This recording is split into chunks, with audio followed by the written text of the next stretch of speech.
Saudações, alunos e alunas, tudo bem? Tadeu aqui. Bom, pessoal, vamos começar então a resolução da prova de processo do trabalho, tá? O primeiro vídeo a gente fez uma introdução sobre a prova. Passamos a prova inteira, falando dos principais temas, né?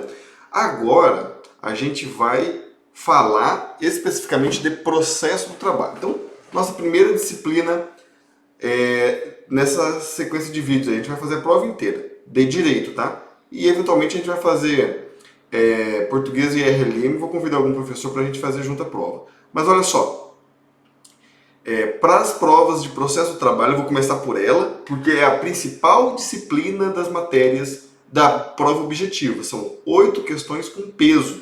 Então praticamente 26, 27% da prova é processo do trabalho. Então isso tem um impacto muito importante na sua prova, beleza? De direito, no geral vai dar 13%. Ou seja, uma disciplina representa, né? Conforme você vai estudando, você vai percebendo o foco que você tem que dar nas disciplinas. E para as matérias de tribunal, tribunal do trabalho, processo do trabalho e direito do trabalho são as principais disciplinas, tá?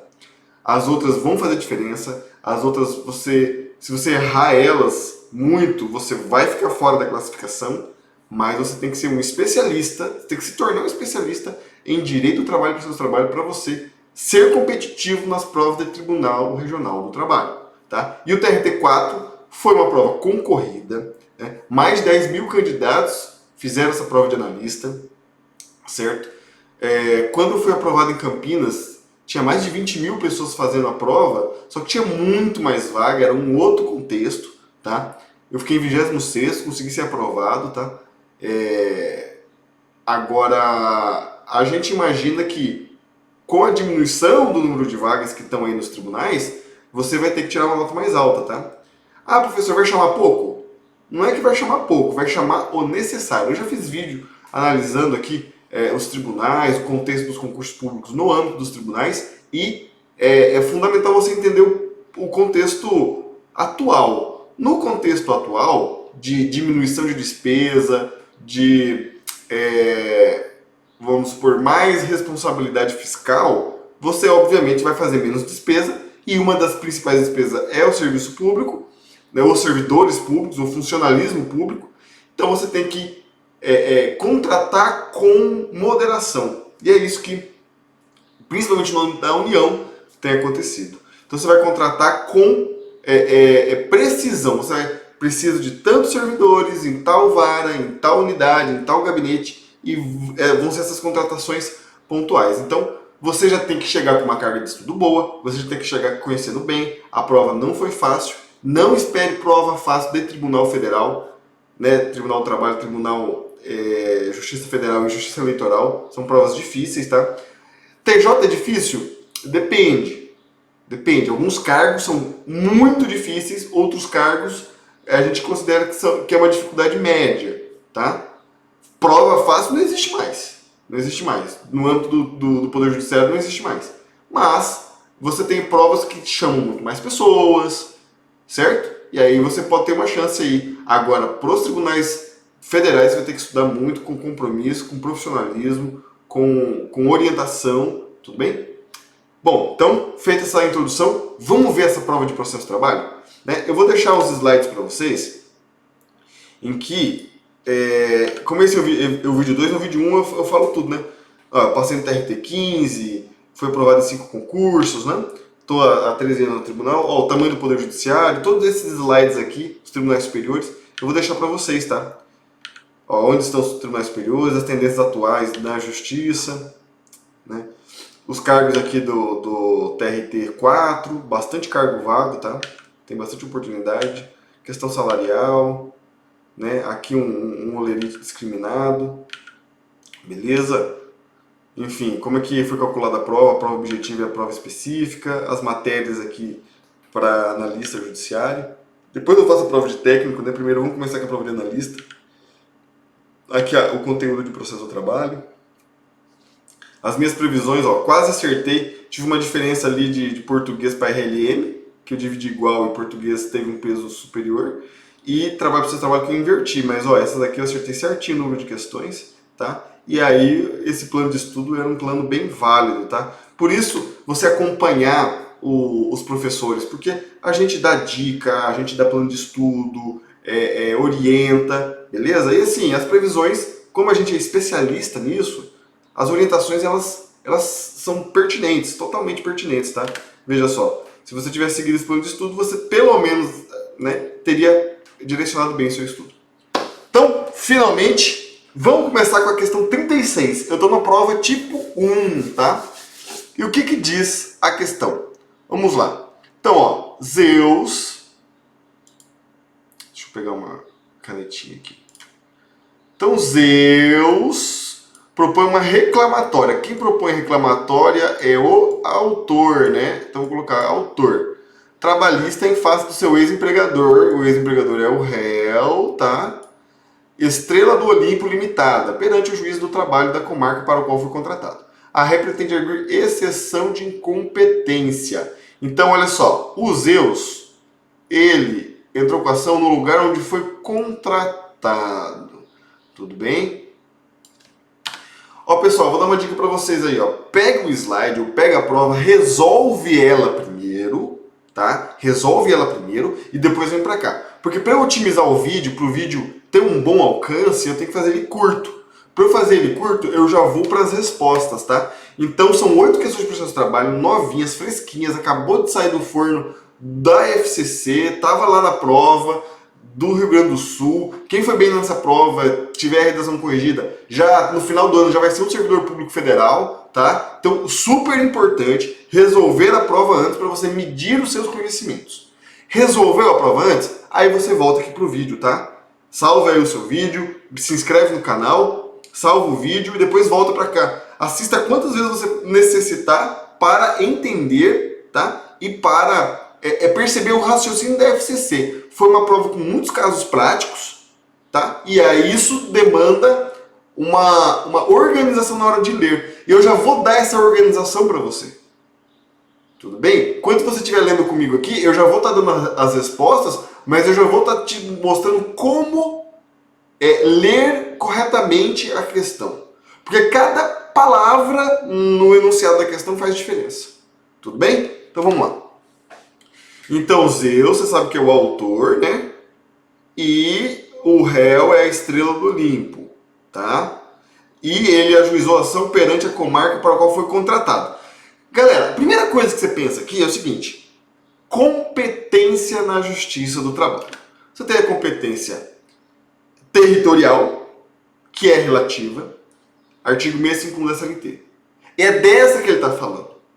Ele não está falando da competência, ó, falou ex-empregador, falou onde foi contratado, já dá para entender que é uma relação de trabalho.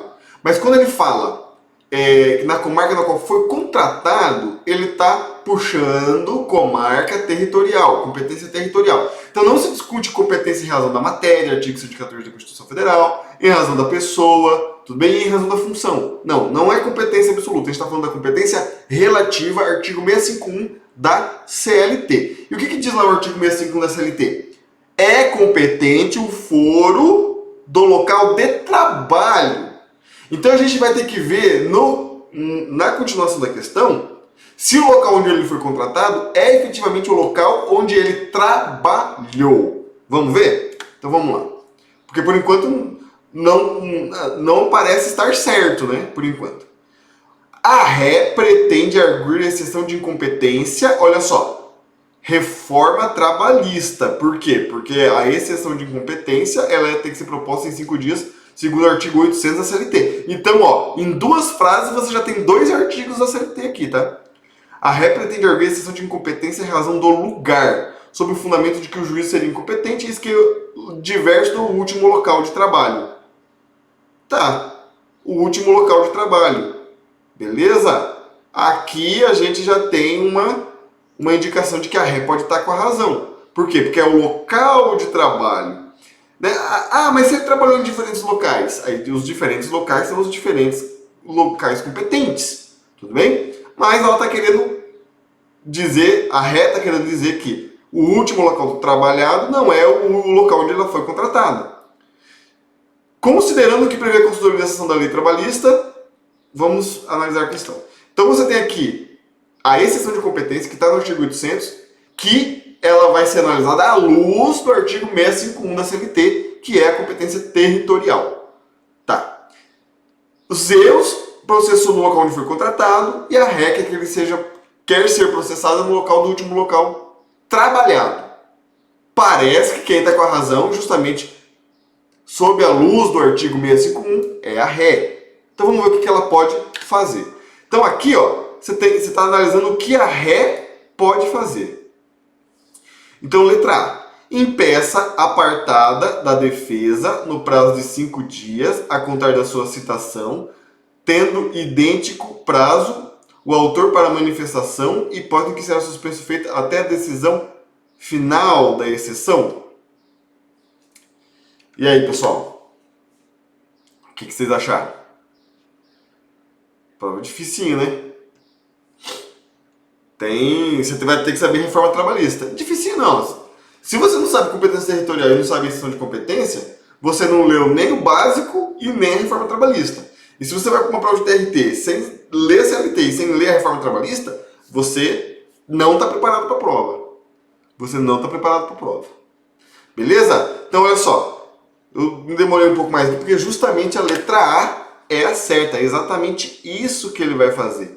No prazo de 5 dias da citação, ou seja, a RE ficou sabendo que vai ser processado no local contratado, sendo que outro é o local de prestação de serviço.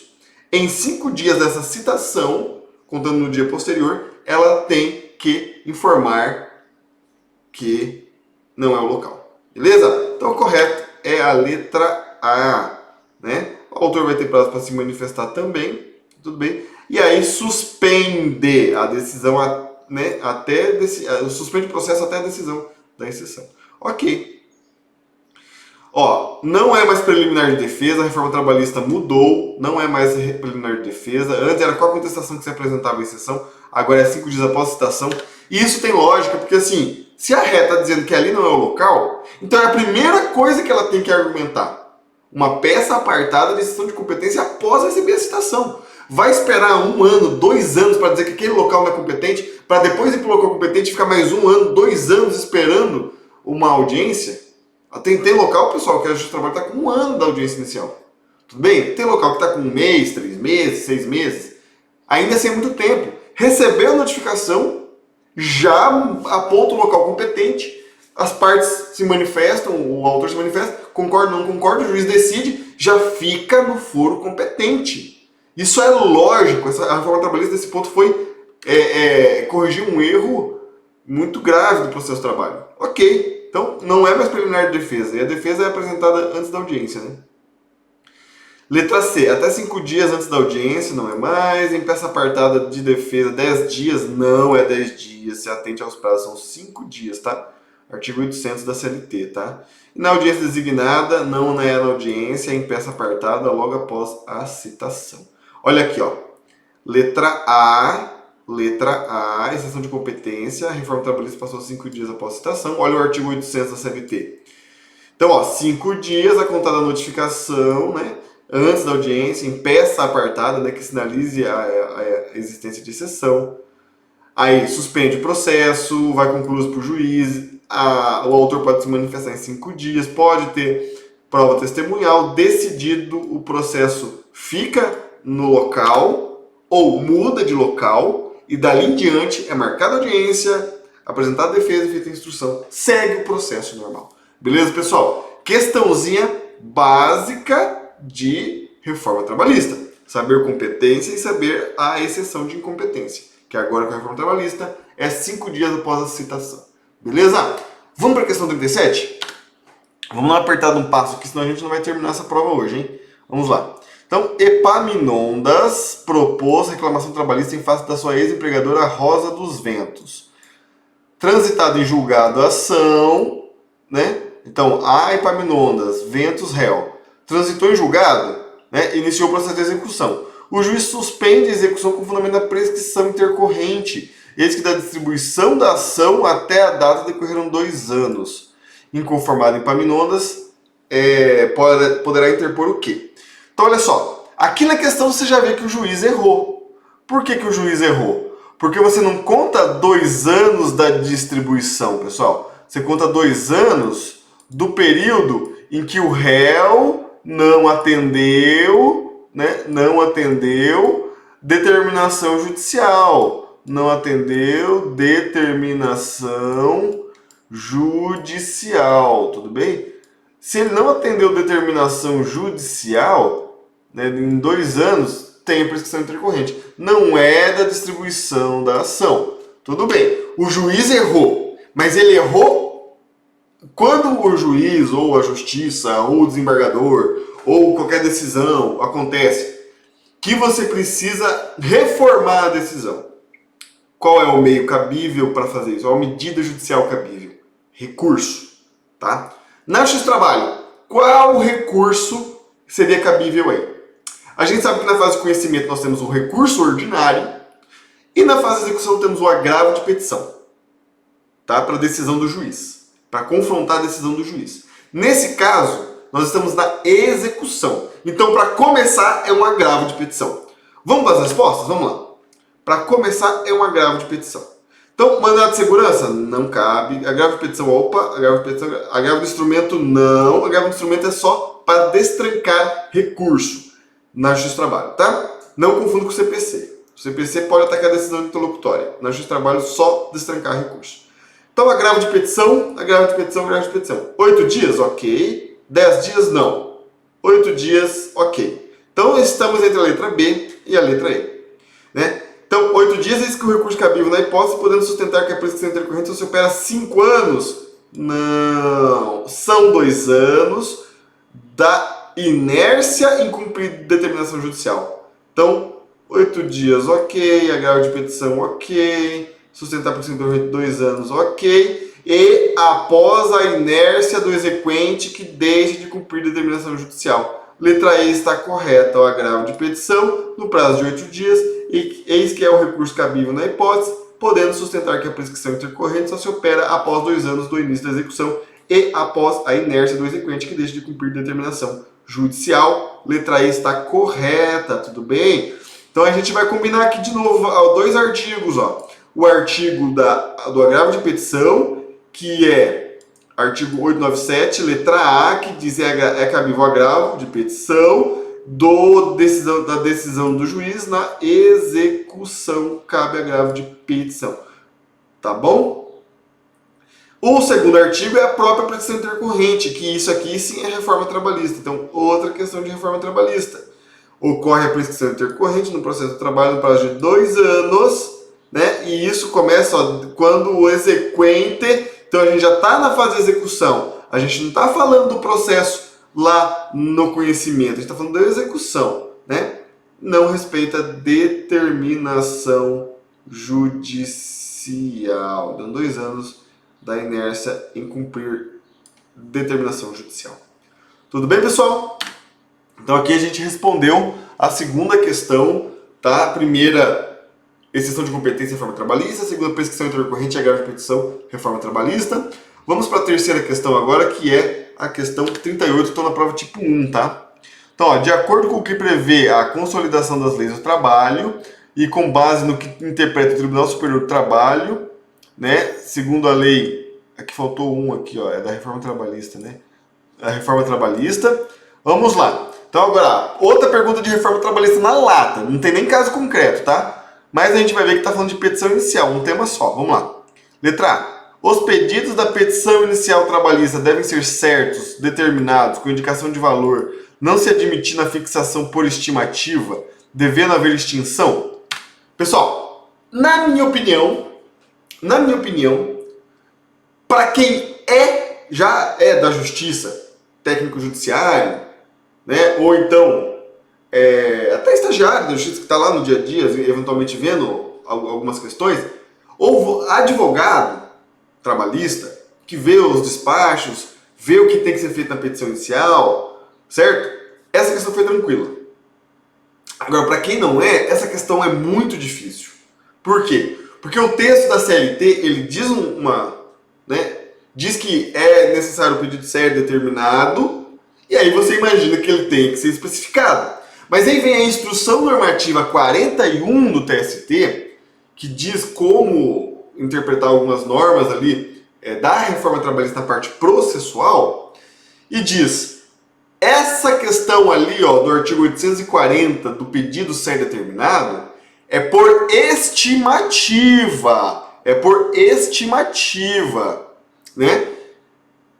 Aí quando você vê a questão dizendo que não se admite fixação por estimativa, tá errado, se admite fixação por estimativa.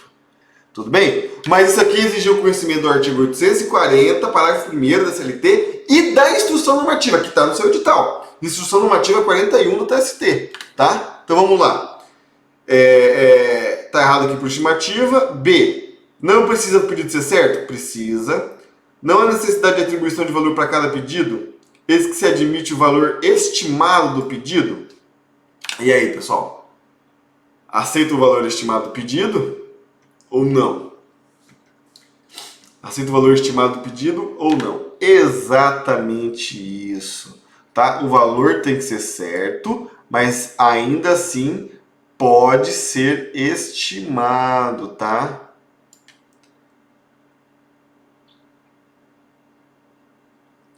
Olha aqui, não se aplicando o Código de Processo Civil, o erro da letra B está no... o erro da letra B está em não se aplicar o Código de Processo Civil. Tudo bem? O valor não precisa ser certo, ele pode ser por estimativa, tá? Então, olha só, letra C, não há necessidade de atribuição de valor certo a cada pedido, tá? Você vai fazer uma estimativa, mas você vai dar uma estimativa do valor do pedido. E por quê? Porque vai aplicar o Código de Processo Civil. E aí a gente vai ver o Código de Processo Civil, o artigo 291, tá? Na letra D está errado, porque é necessária a liquidação dos valores aqui, tá? É aplicável o Código de Processo Civil. É causa de extinção do pedido sem julgamento do mérito petição inicial trabalhista se o mesmo não estiver com valor sério determinado, não sendo admitida a sua estimativa, é admitida a estimativa, tá? Tudo variava em torno justamente do que diz a instrução normativa, olha só. No artigo 840 da CLT, letra C, questão difícil, tá? A reclamação pode ser escrita ou verbal, tá? Jus postulante. Parágrafo 1º. Sendo escrita, a reclamação deverá conter designação do juízo. Então aqui, tá dando uma receitinha da petição inicial, tá? Juízo, qualificação das partes, fatos, né? Pedido, e o pedido tem que ser certo, determinado e com indicação do seu valor, tá? Aí a data e a assinatura. Na instrução normativa, olha a interpretação, Para fim do que dispõe, isso está o artigo 12, parágrafo 2º, ou parágrafo 1º do artigo 140 da CLT, o valor da causa será estimado observando-se o Código de Processo Civil, e o Código de Processo Civil diz que toda causa será atribuído o valor certo, ainda que não possa ser economicamente imediatamente inferido. Por quê, pessoal? Vamos colocar ali o exemplo da hora extra. O autor fala que fez 2 horas extras por dia, a ré fala que não fez nenhuma hora extra e que quando fez pagou certo. No frigir da instrução, percebe-se que teve 1 hora extra por dia. Então aquele cálculo do autor, ele tem que ser por estimativa, porque ele acha que é 2, e quando for deferida 1, ele vai ter errado. Entendeu? Mas ele fez uma estimativa. Por isso que não tem como, obrigatoriamente, o pedido ser exato. Ele é por estimativa, tá? E isso é a instrução normativa que nos ajuda a responder. E cai na sua prova a instrução normativa 41 do TST, faz parte do seu estudo, tá? Vamos continuar aqui, questão 39. A empresa Verdes Mares também é reforma trabalhista, tá? Esse pedido certo aí, por estimativa. Artigo 39, questão 39. A empresa Verdes Mares Comércio e Pescados é ré em ação trabalhista, tendo sido condenada a pagar ao autor verbas decisórias. Então, Verde Mar, ré, vai ter que pagar ao autor verbas rescisórias. Então, foi condenado em verbas rescisórias e 1% de litigância de má-fé. A empresa pretende recorrer da condenação. Nessa hipótese, vamos analisar a jurisprudência. Olha só, aqui nós temos uma ré condenada em verbas decisórias e litigância de má-fé que quer recorrer. Então, para começar, qual que é o recurso cabível? Ela está na fase de conhecimento, pessoal. Ela acabou de ser condenada, ela está recorrendo da condenação. Você está na fase de conhecimento, recurso ordinário. Tá? Então, para começar, a gente está falando de recurso ordinário. Lembra do prazo trabalhista? 8 dias. Tudo bem? Pressupostos recursais. Custas, depósito recursal. Para quem não é isento. Aqui não tem nada indicando que ela seja justiça gratuita, que ela seja empresa filantrópica, nada. Então, e foi condenada em pecúnia, foi condenada em dinheiro. Então ela não tem isenção, foi condenada em dinheiro, ela vai ter que pagar depósito recursal, vai ter que pagar custas e o recurso é ordinário no prazo de 8 dias. Tá? Então, começando assim, antes de ir para as respostas, tá? Agora vamos ver as respostas. E aqui vai cair entendimento do TST pela questão, tá? Então, letra A. Recurso ordinário no prazo de 8 dias, tá ok, tá ok. Devendo a empresa, além das custas e depósito, efetuar o pagamento de multa por litigância de má-fé, sob pena do recurso não ser admitido?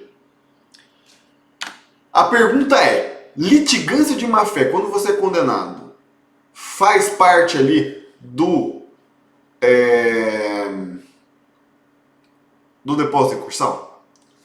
Aqui, pessoal, a banca foi feroz. Foi feroz. Por quê?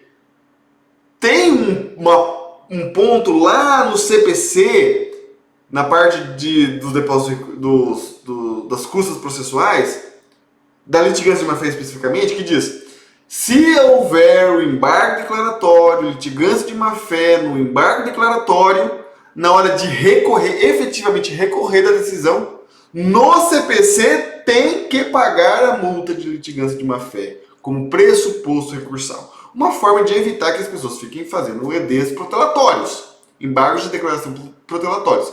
Isso aqui não se aplica na CLT, porque a CLT tem previsão específica de custas e depósito recursal. A litigância de má-fé, ainda que condenado por ED, durante o processo, seja lá em que momento tenha sido a condenação de litigância de má-fé, não é pressuposto de preparo de recurso na Justiça do Trabalho. Tá? Então, isso aqui é uma OJ, tá? A gente já vai analisar o OJ 400. É o OJ 409 do TST, fala expressamente disso.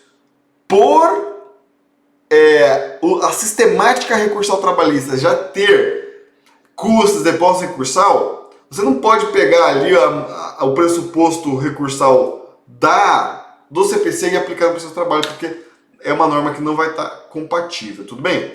Então, olha só. Então, agravo de instrumento não é, agravo de instrumento é para destrancar recurso, recurso ordinário ok, 8 dias... Ah, tá, e aqui também tá errado, ó, 8 dias corridos não, são 8 dias úteis, tá? Uma questãozinha aí que pode pegar o pessoal também, tá? Agora, com a reforma trabalhista, são 8 dias úteis os prazos trabalhistas, tá? Então, recurso ordinário, 8 dias úteis, tá ok, tá ok. Além da custa, depósito de litigância de má-fé? Não. Recurso ordinário ok, 8 dias ok. Devendo a empresa arcar com custas, não sendo pressuposto recursal de litigância de má-fé? Letra D está correta. Não é pressuposto recursal depósito de multa de litigância de má-fé. Tudo bem? E letra E, agravo de instrumento, não, tá errado. Então é isso aí, pessoal. Letra D, recurso ordinário, só tem 2 requisitos, custas e depósito recursal. Tudo bem? Então paga a multa ali, ó, OJ 409, diz, ó, o recolhimento do valor da multa imposta por sanção de litigância de má-fé, tá? Não é pressuposto objetivo para a interposição de recurso de natureza trabalhista e julgados recentes, ó, mantiveram o OJ. Pessoal, um dos maiores problemas hoje na Justiça do Trabalho são quais súmulas você vai aplicar na Justiça do Trabalho. E para isso, você vai ter que consultar julgados recentes. E ainda assim, esses julgados recentes estão, às vezes, conflitantes entre eles. Mas aqui, ó, eu peguei julgado recente para confirmar um recurso de revista que confirmou que a OJ 409 está aplicável, está ok. Não é pressuposto recursal pagar a litigância de má-fé para poder recorrer. Tudo bem? Então, olha só. Eu vi a OJ e vi um recurso de revista que confirma a OJ, tá? Então, hoje, você tem que estudar as súmulas do TST com muito cuidado, porque a reforma trabalhista revogou, anulou parcialmente mais de 100 súmulas, entendeu? Além de mexer em mais de 100 artigos da CLT. Então, assim, tá tudo diferente. Você tem que estudar, focar na reforma trabalhista e, quando você for estudar a súmula, tomar cuidado qual súmula você vai estudar para não se confundir, tá? Eu até priorizaria, pessoal, eu sendo concurseiro, priorizaria reforma trabalhista. Saber tudo de reforma trabalhista. Tem que saber a base? Tem. E depois, ó, focar na reforma trabalhista, que é o que vai cair, é o que está caindo. Tudo bem? E aqui, ó o artigo do CPC que diz, ó, na reiteração de embargos, 1026, parágrafo 3º. Na reiteração de embargos, declaração, protelatórios, a multa pode ser elevada, tá? E o recurso ficará condicionado ao depósito prévio da multa, exceto pela Fazenda Pública.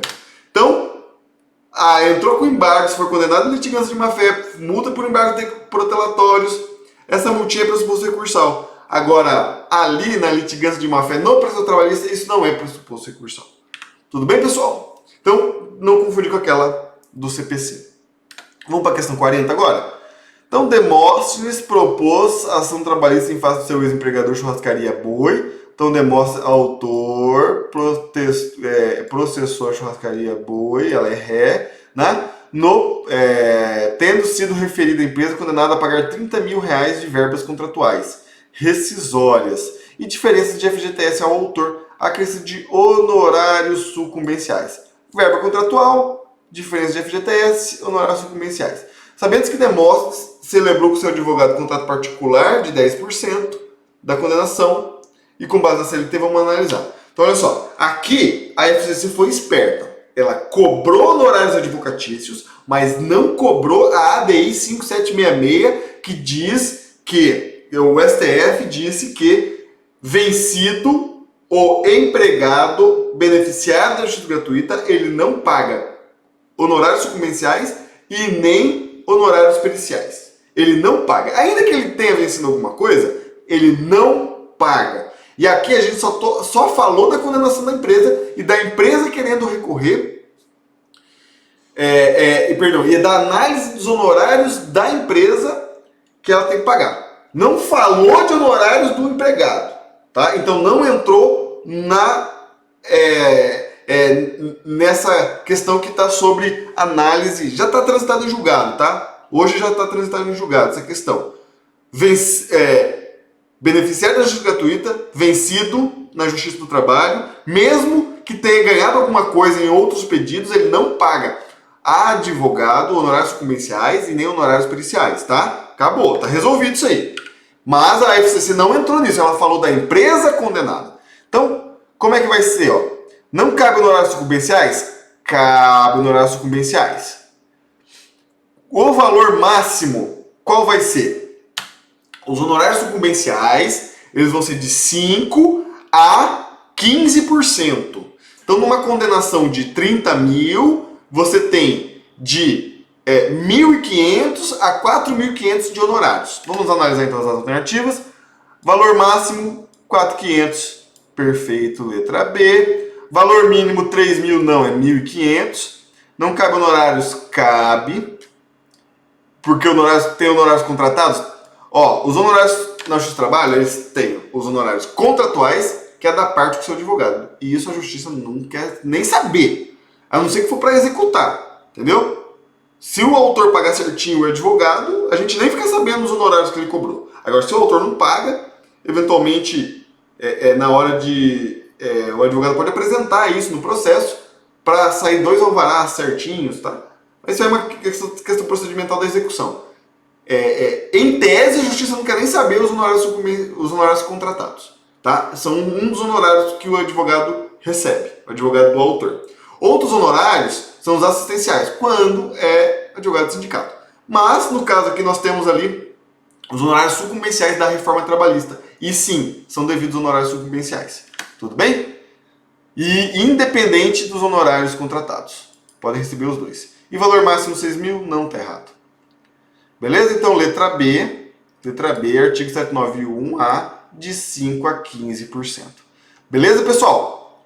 A SDI aqui, ó, ADI 5766, declarou inconstitucional o 790B caput, parágrafo 4º, que fala dos honorários periciais, e aqui dos honorários sucumbenciais pro reclamante beneficiário da justiça gratuita. Inconstitucionais. Manteve aqui o 844, tá? Mas beleza. Vamos para 41. Aristóteles é detentor de estabilidade provisória no emprego em virtude de ser dirigente sindical, laborando na metalúrgica, ferro, a toda prova. Sua empregadora pretende rescindir seu contrato de trabalho por justa causa, entendendo que Aristóteles cometeu falta grave que torna impossível a manutenção do vínculo.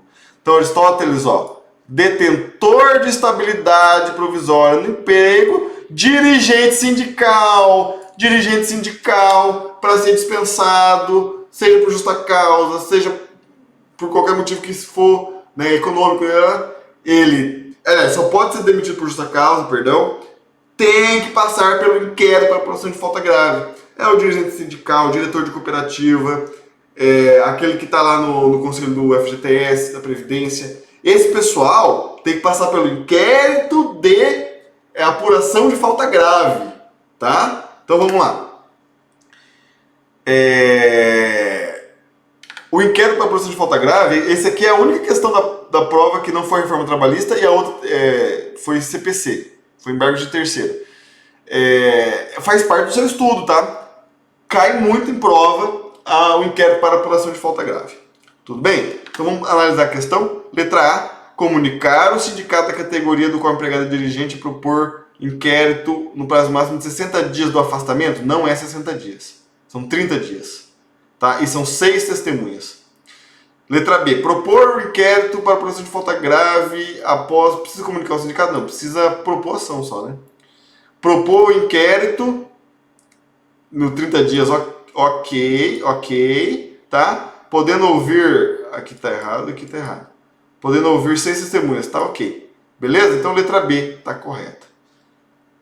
Letra C, 15 dias tá errado. 60 dias tá errado. 90 dias tá errado. Questão, pessoal, questão tranquila. Não é de reforma trabalhista. Artigo 853, para instauração do inquérito para apuração de falta grave contra empregado garantido com estabilidade, mas é a estabilidade do dirigente sindical, tá? O empregador apresentará a reclamação trabalhista por escrito, né, no prazo de 30 dias, contados da data da suspensão. A grávida e o acidentado não têm esse benefício, tá? A grávida e o acidentado não têm esse benefício, tá? Então, letra B. Aqui, a questão podia complicar falando de grávida, de aposentado, que estaria errado, tá? É o dirigente sindical, o diretor de cooperativa, quem faz parte do conselho do FGTS, da Previdência Social, tá? São pouquíssimas pessoas ali, né? O mais comum é o dirigente sindical. E ele sempre aparece na prova de dirigente sindical, sempre está passeando nas provas de processo de trabalho aí, né? Então vamos lá. Questão 42, de acordo com o que prevê a CLT, na parte de honorários periciais, considere: é sempre da reclamada a responsabilidade pelos honorários periciais? Não é. Honorários periciais paga quem deve, tá? Paga o sucumbente objeto na perícia, é esse que paga, tá? É facultado ao juiz solicitar adiantamento? Não, está proibido solicitar adiantamento de honorários pela reforma trabalhista. Outra questão de reforma trabalhista. Na fixação dos honorários periciais, observará o limite do CSJT? Tá certo. Conselho Superior da Justiça do Trabalho. A requerimento da parte que for condenada a arcar com os honorários periciais, que será parte sucumbente ao objeto da perícia, o juiz poderá deferir parcelamento? Poderá deferir parcelamento. Então, 3 e 4 estão certas. Letra E. Aqui, ó, a parte sucumbente vai pagar honorário se ela não for beneficiária da justiça gratuita, né? Lembrando ali do julgado do STF, tá? Que julgou inconstitucional o 790B, caput e parágrafo 2º. Adiantamento é proibido, limite de SJT está fixado e 790B tem que pagar os honorários ali e é possível parcelar o valor, tá? é possível parcelar o valor. Olha, 790B é obrigatória a leitura, tá? 790B, 791A, reforma trabalhista, honorários periciais, honorários de advogado, vai cair na sua prova. Só cuidado para não cair na pegadinha ali do STF, tá? Se tiver entendimento do STF, você tem que saber a ADI que eu já coloquei ali, tá? Para as próximas provas pode ser que caia. Então, última questãozinha aqui. Frustrada a execução de sentença trabalhista em face de sol e chuva climatizadores, o exequente Arquimedes direciona a execução para bem imóvel pessoal do sócio Sócrates, né? Um terrenão de 5.000 metros quadrados, passivo de divisão, deferindo o juiz e determinada expedição. Vênus, esposa de Sócrates, né? Conforme a legislação, poderá. Então, ó, a execução é contra Sol. Não deu certo, direcionou contra Arquimedes. Perdão, direcionou contra Sócrates, que é sócio. Vênus, esposa de Sócrates, tem direito no terreno. Veja, a empresa do Sócrates não tem bens, foi para o patrimônio do Sócrates buscar bens, achou um terrenão, a esposa do Sócrates falou, opa, peraí, eu sou terceiro, não estou no processo, eu sou terceiro, não estou no processo. O que ela vai fazer? O que ela vai fazer? Você já sabe, na execução, terceiro, embargos de terceiro. Então ela vai pôr um embargo de terceiro? Vai. Para defender essa ameação? Pode. Né? Porque é bem divisível? Ok. Em 5 dias? Ok. Letra A, pessoal. Letra A. Isso aqui está no CPC, no artigo 674, olha só. Quem não é parte no processo e sofrer constrição ou ameaça de constrição poderá, por meio de embargo de terceiro, desfazer ou inibir essa constrição ou ameaça de constrição em 5 dias, né? Depois da adjudicação, da alienação, da arrematação, sempre antes da respectiva carta.